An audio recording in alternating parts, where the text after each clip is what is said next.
Today's national income theories use circular reasoning that says simply what anyone earns is or obtains as an income is done by creating a product. And if you look at the GDP and say, well, I want to know the difference between wages and profits and rents, where do I find that in the statistics? Well, you don't. It's saying everybody earns whatever they have, so don't be resentful against the financial 1% that's becoming billionaires.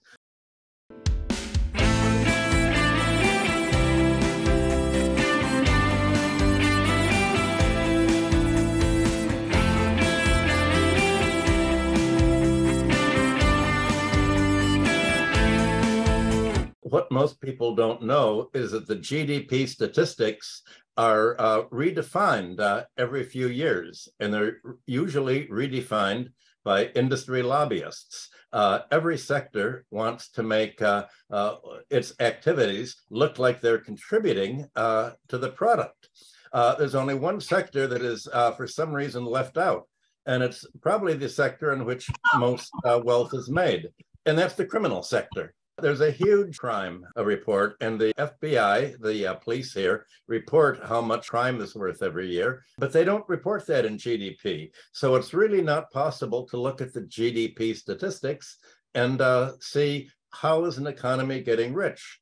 And in fact, if you look at the concepts underlying gross domestic product, it's a very different from what people thought was product when industrial capitalism was taking off in the 19th century, when product was something that you actually knew. It was something tangible, it was physical, it was a real good or service. And Adam Smith and John Stuart Mill and Karl Marx and all the other people in the 19th century were trying to define what really is a product and what is unnecessary. And they came up with a theory of value and price and economic rent. And their idea was what causes value is really labor. If you have to work at something, then it's produced. But if you have income without any labor, without any raw materials, without any expense at all, that's not really a product. That's what we call economic rent. John Stuart Mill said that landlords make this rent in their sleep. They just get it. It's a privilege to charge rent. And today, most of the American economy is not really a product at all. It's what's called economic rent.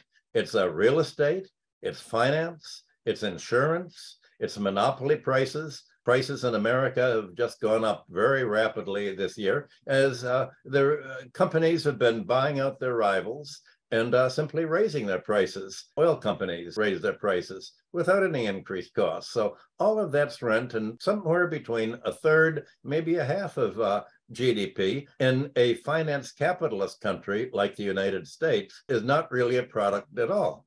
Well, socialist economies don't have this kind of economic rent because they provide basic services for free that are privatized and monetized in the United States. Like if you have one country that gives you free education, isn't added to GDP. But in America, it costs $60,000, $70,000, $80,000 a year to get an education. That's GDP. So the US looks much bigger. If you have a country with a low cost housing, then it's going to have a much smaller product than a country with where house costs $1 million. Even the poorest house in British Columbia in Canada costs $1 million. Most houses in New York City cost about $1 million because the rent in New York City, average rent, is about $4,500 to $5,000 a month. So that's going to make GDP look much larger than it does in other countries. And especially if you look at the military. In the United States, when the United States government makes a contract with an arms maker, it covers the cost and adds 10%, saying you can make 10% of the gross value, the gross price that you charge as a profit. So companies try to make arms as expensive as possible. The first thing you have to realize is that GDP is really an accounting format, and any accounting format is a set of categories. And the set of categories is the economic theory of how an economy works. And classical economic theory in the 19th century, when a product was a product, something tangible, and a GDP today, where a product is what you make financially or by owning real estate or by having a monopoly, and you have privatized services, well, that's going to be a completely different concept. So when you look at GDP, even though it has numbers attached to it, and science deals with quantitative numbers, this doesn't make it scientific. For computer specialists, they have the phrase that I'm sure you have in China, garbage in, garbage out. So a GDP just is a self-portrait of the country that is in charge of making GDP statistics. And since China and the rest of the world follow the United States leadership in how to define GDP, that means that the whole world measures its GDP and economic output and product in the same way that the United States does, even though it's a completely different kind of an economy, and even though other socialist economies don't share the rent-seeking post-industrial economic philosophy that the United States neoliberals have. So that's the big picture. Today's national income theories use circular reasoning that says simply what anyone earns or obtains as an income is done by creating a product. So let's take financial services in the GDP. When banks and credit card companies charge a late fee or interest, that's included as a service. And credit card companies make more money in late fees than they charge in interest. So if an American is behind in the credit card payments and has to pay more, this is considered providing a service to the economy by charging him more, as if somehow the credit card companies are actually earning this money. And if you look at the GDP and say, well, I want to know the difference between wages and profits and rents being unearned income. Where do I find that in the statistics? Well, you don't. They don't use wages and profits and rents. They call everything earnings, because no matter how you make your money, it can be by theft, it can be by having a monopoly, it's called earnings. Everybody earns whatever they have, and so there's no exploitation. If there's exploitation, then somebody would make more money than they actually earned. And the American economy says there's no such thing as exploitation. Why would it say this when we all know that there's exploitation? Well, that's because the exploiters make more money than the people who don't exploit. And they use their economic rents, their exploitative rent seeking, to pay lobbyists, that is special research organizations called think tanks, which are lobbying organizations, and contribute to the politicians that write the GDP statistics.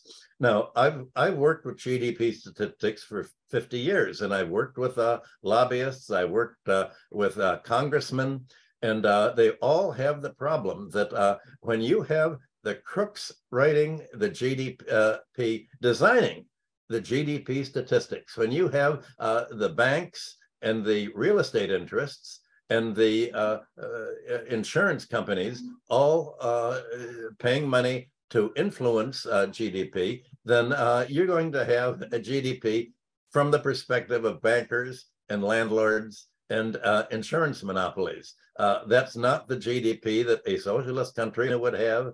It's not the kind of GDP that you even had after World War I and World War II, and it's certainly not the kind of GDP of economic output that classical economists from Adam Smith through Marx were talking about in the 19th century. Well, rents are counted as payments for providing a service. And as I mentioned, classical economists said that rent was a price, but it has no value because rent is a legal privilege. If a city like New York City builds a subway system through your neighborhood, all of a sudden, all of the rents are going to go up because people no longer have to walk so far to take a subway. Well, that's not really a product. That's a free lunch. And a free lunch is something that it's economic rent that people, owners get just without any effort of their own, without producing any product. So for a socialist economy wants to minimize all of this. You don't want anyone to get a free lunch. You want everybody to earn what they produce. You want them to have a fair earning, but you don't want exploitation. So obviously, a socialist country would be interested in taking what the American GDP and saying, let's net out all of this exploitation. Let's see for us what our product would be without economic rent-free lunch, without financial fees, because the government treats money as a public infrastructure. It's kept money as a public utility in the public domain, and as it's kept education in the public domain, and much of its transportation in the public domain. That's an efficient economy, but the GDP is really gross national cost. It's not product, it's gross national cost. It's what it costs to operate the economy, with one exception. We're not going to talk about costs and income that are embarrassing. We want to tell everybody that there's no crime in America. So we're going to pretend that there isn't any crime. And we're not going to include crime in GDP. So you're not going to find out what other criminals make here. And they've convinced other countries to do that. So we're talking about an idealized accounting format, largely fictitious. It's a fictitious picture. It's that has become less and less reflective of what most people think is actual product. So GDP accounts deny the classical distinction between earned and unearned income. That is, between profits and rent.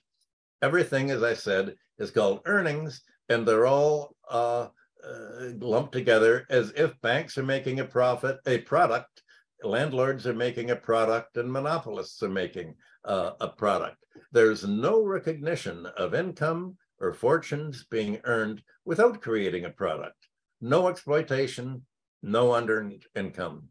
So if you follow this rentier logic, that is the logic of rent seekers, of people, investors, mainly the wealthiest 10% of the economy, that don't make profits from making anything, but simply get economic rent privilege, well, then you're going to find something completely different. For instance, take 7% of America's GDP is something that I bet none of you could guess what it means, and it's called imputed homeowners rent. The government has statisticians go around the country asking people who have a home, what would you pay if you had to rent the home? If you didn't own it, what would you have to pay to live here? Well, in the United States, rents are going up 10%, 15%, in some cases 20% a year, they're going up. So the homeowner each year is saying, well, I'd have to pay, if you're in New York, you'd have to say, well, last year I'd have to pay $4,500 a month for this apartment, but now it's $4,750. It's gone up. So this increase in imputed homeowner's rent, the owner doesn't really pay income to himself or herself, but if they did, and we're talking about a what if world, then they would have to pay more rent, and that's why they call it imputed. That's sort of a magic poison word in GDP. Imputed means it's not really there, but our accountants create it as a concept to plug into the statistics. So when rents go up, the GDP goes up. Now, to most people, that would be a cost. If you own a home and all of a sudden the rental value goes up, well, you gain. But for the rest of the economy, for people who actually have to buy a home or for people who actually have to rent a home. Suppose you move into Beijing and all of a sudden you find the rents are much higher than one of your relatives who moved there a year ago. Well, is China really richer when the house rents go up? Is it richer when the real estate prices go up? If China all of a sudden were to say, well, in the past you could go to university, but now to go to our university, you're going to have to pay $50,000 a year. Otherwise, you can't attend a university here in China. Would that really add to China's GDP, or would that create a crisis? This is the kind of thing that you can, you have to think through. So when you have housing prices or education prices go up, that's not a product, that's overhead. And there's a difference between product and overhead. And there's a difference between wealth and overhead. Since 2008, when there was a financial crisis, when you have the wealthiest 1% of the population becoming billionaires, you have the wealth of the wealthiest 1% going up and up and up. But the rest of the economy, for the 99%, the income is not going anywhere, maybe drifting downwards. That's the kind of economy you have. And what appears to be soaring is only what the 1% are able to make by rising real estate prices, rising stock and bond prices, or by being business monopolies that charge a lot more. So you have to say, well, what is this product that they're defying? This is the kind of thing that I talk about in J is for Junk economics. The economic vocabulary itself has become a means of deception. It's become a kind of euphemism. Because economics has turned into an Orwellian vocabulary where words mean exactly the opposite, as if the rentier class, another word that has fallen out of use, the rentier class has won, and they now call themselves the job creators. That's right. Instead of the idle rich or the free lunchers, or the words that people used to know them by. It's saying, as I said, it's denying the very concept of exploitation. It's saying everybody earns whatever they have, so don't be resentful against the financial 1% that's becoming billionaires. It may be like, as we've seen in the cryptocurrency crisis, that somebody's done a huge embezzlement of $8 billion, as was the case with Sam Bankman-Fried. But all that's added to GDP. What all of his activity stealing, that's all considered to be wealth creation. We all know how most fortunes are made today. The fastest way to make to get something is not to make a product, but to steal it. But if criminal income were recorded, is that really a product? Is burglary a service? Is robbery providing an economic service? Is bribery, if you're paying money, if you're a banker and you're paying money, usually $300,000 or $400,000 a year, to a former politician to sit in an office in Washington and take politicians and their staffs out to lunch and pay billions of dollars a year for lobbying and bribery and payoffs and corruption, should that really be part of GDP? Well, it is in the United States. Should ransomware be GDP? Well, if a company has its computers ransomed and held by somebody and they actually have to pay in Bitcoin or some kind of cryptocurrency, that they count that as a cost of doing business, and the cost of doing business is defined as the cost of making a product, and the cost of making a product is set as equal to the value of the product. There's no distinction between value and price. Well, that's what Marx's Capital is all about. That was what Volume 3 and Volume 2 of Capital was all about, economic rent, explaining the different forms. And Marx thought that industrial capitalism was going to get rid of real estate rent, of monopoly rent, and that it would industrialize banking, and you'd get rid of exploitative banking. And he'd hoped that at a certain point, socialist economies would bring price in line with value. But that hasn't happened in the West. The price is way higher than value. So we're coming up with the question is, how is making money by crime different from making money by corporate raiding and looting a company, or making arms to wage war and charging a markup? This is something that the GDP people don't discuss, because if you go to school in the United States, people talk about GDP as if it's output, but as far as I know, there's not a single class in the United States where people actually, students are taught what goes into GDP. It's as if people, you go to a cooking school and people talk about how the food is going to taste and what's going to be on your plate when you eat, but you never talk about what goes into the food, what goes into the dish, and how are you going to make it. It's sort of bewildering that students go through the whole education without understanding how to put the numbers together. Well, as it happens, I've been doing that for 50 years, because that was my job at banks where I worked. The bankers want to know how much is really the economy doing, but they don't want the economy to know what is really doing. The bankers want to know how much money they can make and how they can make money without producing value, but they don't want the rest of the country to know how all of this income is made.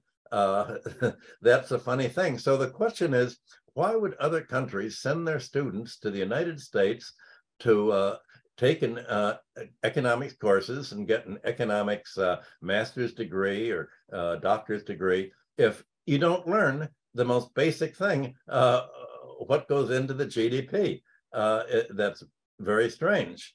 Well, Adam Smith, let's look at the history of economic thought, and you can see how this concept has evolved over time. Adam Smith said that productive labor and productive investment meant employing labor to make a tangible good. He excluded services because in the late 18th century, most services were what rich people would hire for maids or butlers or chauffeurs or servants. And Adam Smith and Ricardo and the other early economists said, well, we know if you're rich and you're just employing a lot of servants around the house, you're not cleaning up the house, you're hiring a maid to do it, that's not really a product, so we're not going to count services. Well, this concept of Adam Smith that was long before Marx, but it's the concept that the Soviet Union used throughout the entire history. The Soviet Union said, we're going to exclude services, only talk about physical output. What they didn't realize is that they were using, not a Marxist concept. Marx defined productive investment as labor is whatever you hire labor to create a profit for the employer. So for Marx, the industrial capitalist actually played a productive role. And Marx included profits in GDP as a product because it was necessary under capitalism for capitalists to make a profit by employing labor. But Marx said the landlord doesn't create a profit, they're not going to be counted. Since the Soviet Union said, well, we don't have any landlord class, so we're not going to count economic rent. We don't have a financial class because our central bank simply prints the money. And if we need to build a factory and make goods, our central bank will simply print the money and turn it over to the to builders to build something. So we don't need interest. We don't charge interest. We don't charge rent. So what's left? Well, the physical goods that we produce. That was the logic that it had. And it was a very different logic from the United States because this meant that the Soviet Union was always going to have a small looking product because it didn't charge interest and rents that the Western capitalist economies charged. It was a rent-free economy, at least in principle. It did not count corruption as a cost of doing business either. So there were other things that it left out that could have explained how so many Soviet managers had so much money to embezzle and send abroad to buy real estate or to put in foreign bank accounts. Here's basically what's happened. When neoliberals gain control of governments, the one thing that they want to make money for is what most fortunes in history have been made of. You privatize the public domain. In feudal time, in the 16th and 17th century, you would enclose the commons. There would be a common area that everybody would graze their cows on. You'd come in and put a fence around it and say, now it's mine, I've privatized it. Infrastructure has been built up by most governments over the centuries in public investment in roads, in transportation, in housing, in water and sewer systems, in technology, research and development. All of these have been privatized in the United States. And Margaret Thatcher in Britain and Ronald Reagan in the United States privatized everything from housing to waters and sewer systems and roads. And so roads are turned into toll roads. And instead of just driving for free along a road, say in Indiana, Indiana put toll booths up. And so now it costs more. And all of these toll booths were considered to add to the GDP. Well, as it turned out, a lot of people in Indiana couldn't even afford to pay the high tolls, so they go off the road and take the slow country roads instead of the big interstate road. Off the privatized road was not counted as GDP. The privatized toll booth road was counted as GDP. GDP seemed to soar. Same thing with privatized healthcare under Obama. It now costs maybe $20,000 a year for an American to have privatized health insurance. All that is counted as part of GDP. So the GDP rises to reflect these rising prices, even if product, as you and I think of it, do not really rise. So that's why I said we're talking about gross domestic cost. So is currently structured, the largest element of GDP is the finance, insurance, and real estate sector. We call that the FIRE sector for short, FIRE, finance, insurance, and real estate. And most of the money, an increasing share of income in the West's neoliberal economies are made by the FIRE sector, not by industry. America has deindustrialized, and as it deindustrialized, its factories, nice, big, strong buildings, have been made into luxury condominiums and luxury rental apartments and luxury hotels to become real estate. What used to be industry in the United States is now real estate.